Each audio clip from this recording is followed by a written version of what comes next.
Ashley, if you would like to present your topic. Yes, sir. What I was really focused on, I mean, the technology was great and all, and the future, yeah, but I was more focused on the games that they were showing off, like Breath of the Wild, Mario Kart 8, the new Mario game, the new Splatoon, and Skyrim, maybe, on the Switch, and I wanted to hear your thoughts about that. Are we possibly getting a new, a Splatoon 2, a new Mario game, and are we possibly getting a port of Skyrim on the Switch, along with maybe some other third-party games? Because there were actually a lot of developers that confirmed that they have their games on the Switch, like Square Enix, and a possible port of Kingdom Hearts 3 on the Switch. So I wanted to hear your guys' thought on it. If you don't mind, Rick, I'll go ahead. Yeah, go ahead. All right. I want to say first, getting these pseudo sequels, or what I would rather call enhanced versions, is something that Nintendo's kind of been doing, because they had these really great games on the Wii U. The Wii U itself, whether you think the console is great or not, it had a lot of great games. Like, the HD versions of Wind Waker and Twilight Princess were great in my mind. Mario Kart 8, the Wii U version of Smash Brothers. These were all really great games. Even Splatoon was a brand new IP that turned into one of the Wii U's best sellers. But not a lot of people were able to experience these great games because it was left on the Wii U. Some of the games that came out later in the Wii U's life, like Mario Maker or Yoshi's Woolly World, were such great games on the Wii U that in order to get them out to a larger fan base, they ended up making the 3DS ports. And I think that's exactly what we're going to be seeing on the NX, or what we now know as the Nintendo Switch. Instead of getting brand new games, we're just going to get what would essentially be Game of the Year editions or enhanced like DLC. versions. Yeah, like you'll get, I believe, Smash Brothers with all of the DLC and maybe some new characters or new levels. DLC. The DLC characters being characters in the roster that you don't have to pay for, and having new characters that we get another chance to get Snake back. I don't, maybe. Who knows? As crazy as Konami's been, it's possible. But, it's just the games that were great on Wii U that proved themselves to be great games. I think these are what we're going to see as the initial lineup for launch games on the Nintendo Switch. So we seen the game that looks similar to Mario Kart 8, but it had some differences. It was like Mario Kart 8 mixed with Double Dash, and then there was without the new other player. Yeah, and then there was the new character, King Boo, and then the Dry Bones icon. On Splatoon, we seen new hairstyles. We seen slight upgrades on some of the characters, new weapons. It featured a new map. On Breath of the Wild, we know from an interview that there are going to be visual differences, whatever that means, whether it's frames per second being increased or if it's the resolution being increased.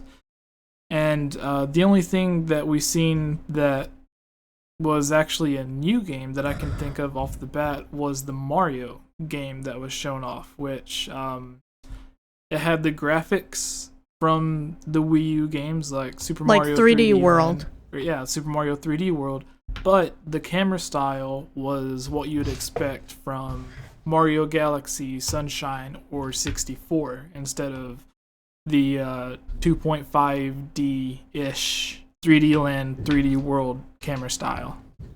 Mm-hmm. So, I think the initial launch lineup of games and what they've shown off is going to be pretty much like the best of or greatest hits of the Wii U games enhanced. And then the third-party games that we've seen, like the NBA game, Skyrim. Like, Skyrim, the original version, such an old game that I don't think that is going to be ported. I think it's going to be the enhanced version that we're also going to be seeing going to PlayStation 4 and Xbox One. I think it's going to be that version. And that's really exciting. My cousin, who is obsessed still with Skyrim, even though it's years and years old by now, this would be perfect for him because he can have that at-home experience where he's playing a game as massive as Skyrim. Like, you have a huge world, all of these different games. To imagine that as now a mobile game, like, that in itself changes the standards of what you would think as a mobile game, since now a game as large as Skyrim is considered a mobile game. Now, any game from the developers that were confirmed as developers for the Switch can now be portable. Like I said during the intro, a fully fledged Kingdom Hearts game that is portable, other than Unchained Key. We could experience Kingdom Hearts, Skyrim, Mario, all of the greatest franchises on the go. Yeah, and like even if you just limit it to Nintendo games, when you think of a on-the-go mobile Zelda game, you think of a game like A Link Between Worlds or Triforce Heroes or Super Mario 3, or Super Mario 3D Land, like smaller titles. And then games like Twilight Princess HD and Breath of the Wild are the home console, sit down on your couch, experience it on a large TV experience.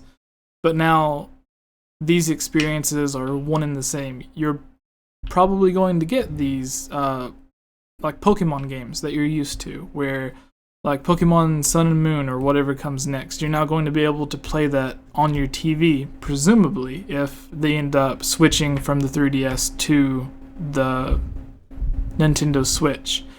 And at the same time, you're going to be able to get these huge experiences that you would never expect to take on the go with you.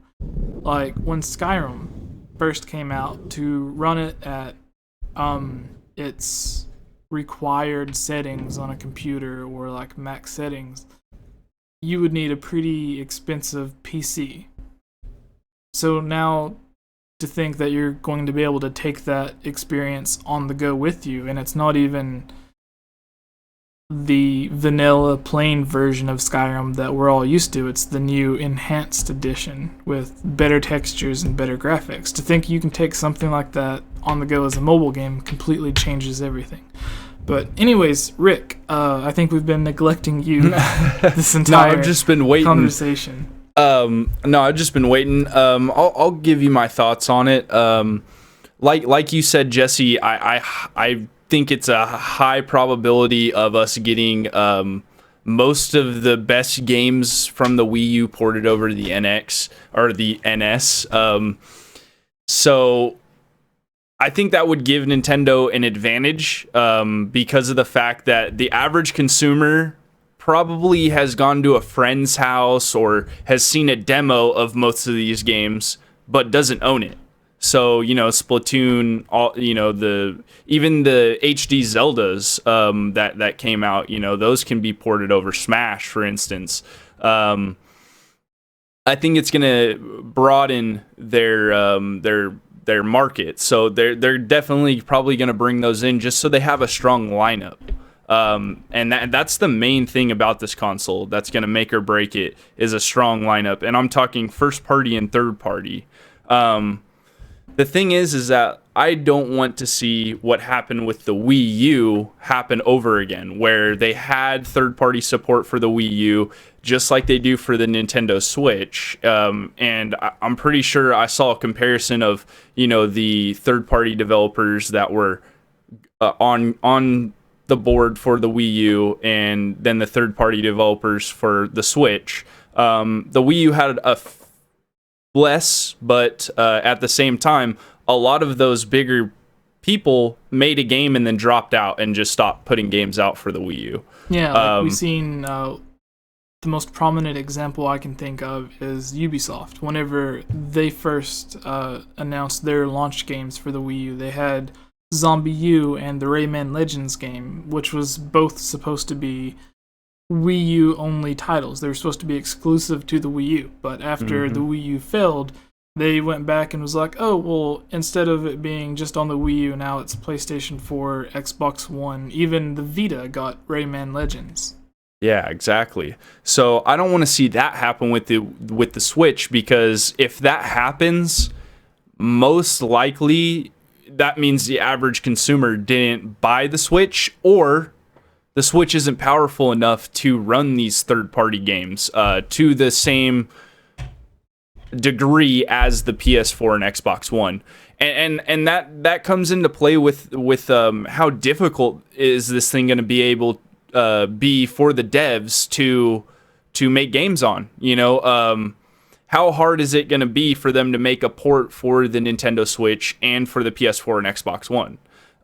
So I'm talking about your Call of Duties, your NBA 2K17, like they showed in the trailer. And another thing is all of the content that was in the trailer was CGI over the screens.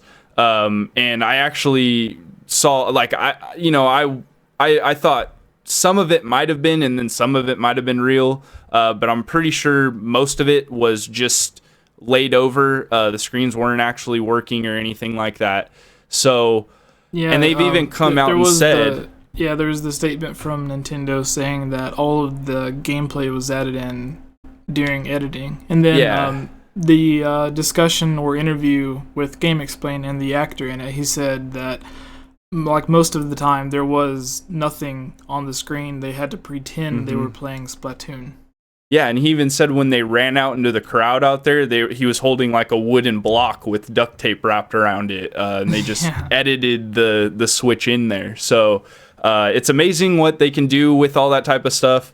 But that's another thing that kind of concerns me, because Nintendo's being really tight-lipped about this thing. And yes, they showed us an unveil trailer of what it can do and all that type of stuff, and there's tons of questions. But at the same time, we haven't physically seen this thing running games yet. All of that was post-recorded. It could have been on a souped-up Nintendo Switch. For all we know, you know what I mean? They haven't come out and made statements. So I believe Microsoft did something to where when the Xbox One was first being shown off at E3, it was actually like running off of like really powerful PCs instead of actual Xbox One consoles. And then I don't know. It's just crazy. Later on, it came out and it looked a lot different, I'm sure. Yeah, and now you see most of the Xbox One games are now playable as PC games, like Gears of War and Forza, which are exclusives, are playable on PC. So I guess it kind of makes sense for Microsoft, but it wasn't necessarily something I would expect Nintendo to do. See, I wouldn't expect them to do that either. But it could have been, just on either the console itself, but on top of it, I believe a lot of people were coming out talking about the frame rate and complaining about it. But one thing that I actually found out from watching this reveal trailer and hearing a lot of people talk about it is most videos or stuff that we watch on TV is what 24 frames per second or something like that. Yeah. I can't remember where I heard that from, but I was just doing research on it, and most of the footage on there is 24 frames, and that's a little concerning too. You can't get a good reference on what that frame rate's going to be for the console when it's plugged in or not plugged in. Yeah, TV and film are traditionally recorded at 24 frames a second. Okay. So.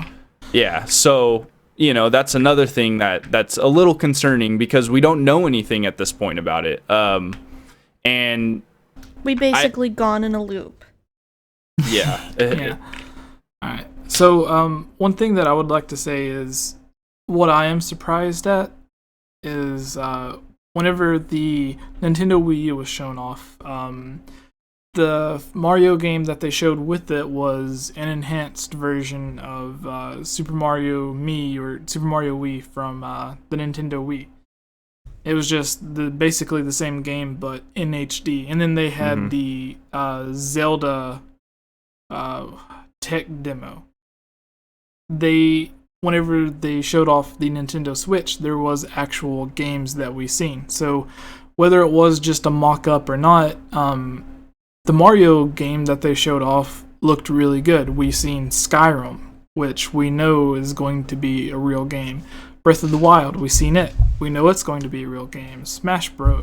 Or Splatoon and Mario Kart. These are all games that aren't tech demos or whatever. They are games that presumably are real games that are being worked on, because we know Nintendo's working on a new Mario game. There was rumors of Splatoon being ported to the NX. There was rumors of Smash Brothers being ported to the NX. There was, these were rumors that came out at the same time whenever the NX console rumors were coming out saying that it was going to be this hybrid system.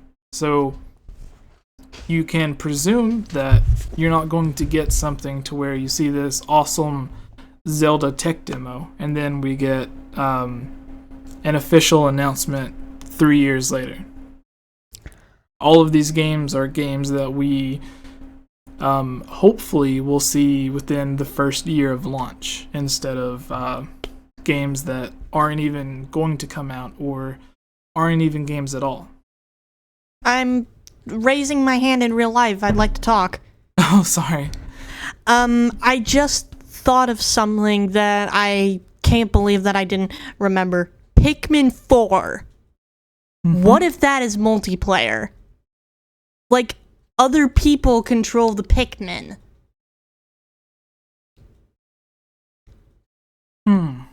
That would be interesting, but you have so many Pikmin on screen at the same time during some of the gameplay. Well, I was thinking that maybe there would be like 4 commander Pikmin in charge of other little Pikmin following them, and Olimar is in charge of his own Pikmin, where basically everyone gets to be in charge of their own Pikmin. That would be interesting if there was like different Olimars, or as you said, like Captain Pikmin that were in charge of their own little group. Basically, they could all the captains could be purple Pikmin. Yeah, I mean that's something that they could be working on. I mean, we've had 3 almost to now. no information about Pikmin 4 since Miyamoto said that it's almost done. Yeah. Well, we've seen 3 traditional Pikmin games on the GameCube, the Wii, and then the Wii U. And then we have the 3DS 2D Pikmin game.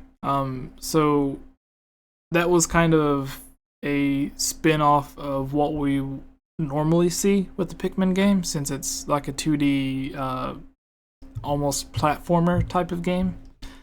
So if they went a little bit further, like they did with Zelda, where they said they're going to be doing with Mario, and they kind of changed the formula a little bit, if they made Pikmin a multiplayer game, that would be really interesting. And that would be the perfect way to do it, to give each player their own captain to control the other Pikmin. Rick, what do you think about that? To be honest, I'm not a big Pikmin fan, so I don't have an input, to be honest. Oh. I've never even played a Pikmin game before, so. Oh, neither have I. Alright, are there any final thoughts any of you guys have on the games that they showed off, or perhaps games they didn't show off you would like to see as launch titles? Rick? No, not that I can think of. Oh, as for the Skyrim thing, Bethesda, they came out and said that that it's not confirmed to be coming out yet for the console. They don't even have it in the works, I don't think. It was just a demo. So hopefully we get it. I'd be stoked to be able to get Skyrim for the Switch, but hopefully I just have this fear that Bethesda's not gonna like That put it on Bethesda's an gonna intake. chicken out.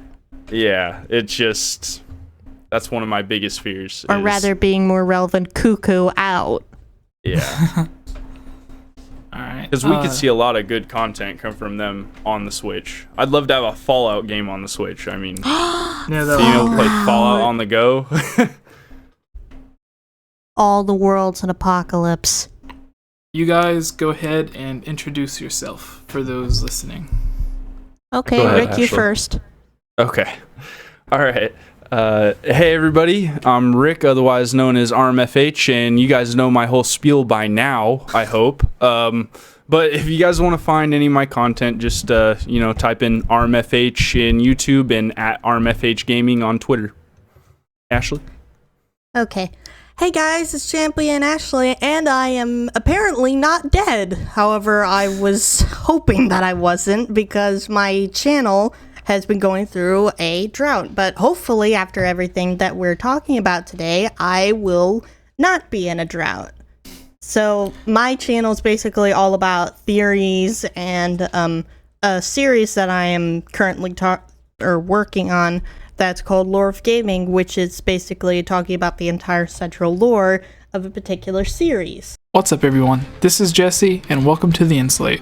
I would like to thank you for watching this video. If you're a fan of my Zelda or gaming news, theory, or discussion videos like this, please consider supporting this channel by donating through patreon.com/GameOverJesse, where you can get new videos early, be able to join on discussion or theory videos, get shoutouts, and tons of other great rewards. Thank you all so much for allowing me to do this, watching my videos, and especially you Alex Myers, Jonathan, The Itch Network, and John Frank for your support on Patreon.